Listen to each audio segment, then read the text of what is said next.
Yes, I should go back and do some more reasonable sea trials before I sail off for good. A sea lion abruptly breaks the sea surface below my feet. He twirls and loops just under the water, spinning glittery ribbons of neon phosphorescence through the dark sea.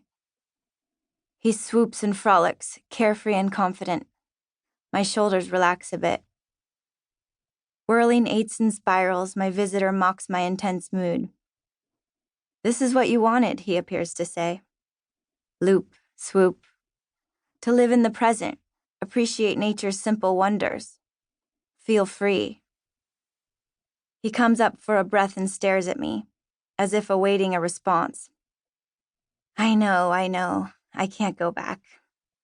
The seasonal window to sail south is closing. I just have to do my best and take the challenges as they come. I'm petrified, but there isn't anything else I'd rather be doing. The sea lion's bright trail dances off into the darkness. Don't give up the ship, I call, imitating Barry during our goodbyes.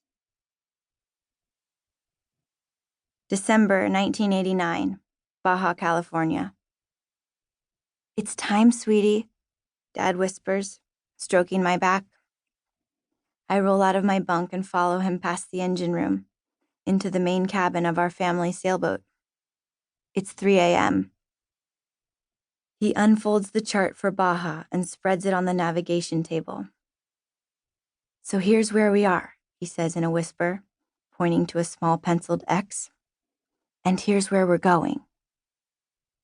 He points to a small island off the coast. I blink my sleepy eyes. Let's measure the distance first, he says, handing me the dividers. I spread the bronze tips and hold them to the side of the chart, adjusting them until they measure exactly 25 nautical miles, as Dad taught me. He then lines up the parallel rulers between the 2 points. I walk the divider tips along the rulers, making sure not to alter the distance between them. 1, 2, 3, 4, and a little more, I count softly. Okay, so what's 4 times 25? I use a scratch paper to do the multiplication, carrying the 2. I like math. 100? Very good, honey, Dad whispers. About 100 nautical miles. Then I align the hole in the compass rose over the X where we are on the chart to determine our heading, pushing the rotating arm to meet our destination. 265 degrees?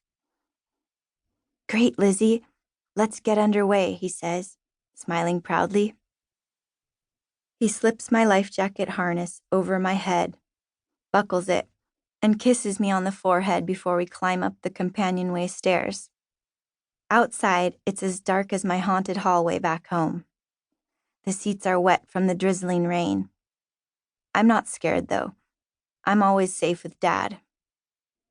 The ignition buzzes as he turns the engine key.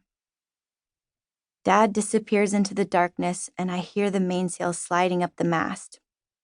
On his call, I shift the engine into forward as he raises the anchor. A few minutes later, he comes back with the flashlight gripped between his teeth, coiling the anchor snubber. Are you ready for your first night watch? My hands are tingling. I feel nervous but important. A cold wind mixed with raindrops gusts under the canvas bimini. Dad pulls up the hood on my jacket. I'm ready, Daddy, I tell him. I'm 9.5 years old now, and my family and I have been doing overnight trips to Catalina every summer since I was a baby. 2 weeks ago, we left San Diego to sail through Mexico for the next 6 months.